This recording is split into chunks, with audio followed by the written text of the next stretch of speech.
भारतात क्रिकेट हा फक्त धर्म राहिला नाहीये, तर तो अनेकांसाठी अर्थ मोक्ष काम सुद्धा झाला आहे। या खेळातील अर्थकारणाचं महत्त्व जगातील विविध देशांना लक्षात येतंय। त्यामुळेच हळूहळू क्रिकेटकडे त्यांचा ओढा वाढतोय। 2007 साली झालेली पहिली वहिली T20 विश्वचषक स्पर्धा भारतानं जिंकली होती। त्यानंतर पुन्हा हा विश्वचषक जिंकायला टीम इंडियाला 17 वर्ष वाट पाहावी लागली। अखेर रोहित शर्माच्या शिलेदारांनी 140 कोटी भारतीयांची प्रतीक्षा संपवली आणि T20 वर्ल्ड कप घरी आणला। विश्वविजेत्या संघातील रोहित, सूर्या, शिवम दुबे आणि यशस्वी जयस्वाल या 4 मुंबईकर खेळाडूंचा सत्कार आज महाराष्ट्राच्या विधान भवनात करण्यात आला।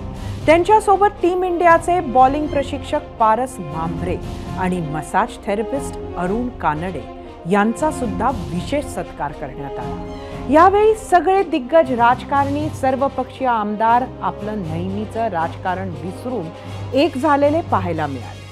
टीम इंडियाचा हा विजय पुन्हा एकाचा चमत्कार नव्हता, तर सांघिक प्रयत्नांचा विजय होता। त्याचाच उल्लेख आज विधान भवनातील सत्कार समारंभात रोहित शर्मानं केला। टीम इंडियातील प्रत्येक खेळाडूनं आपल्याला दिलेली जबाबदारी चोख पार पाडली।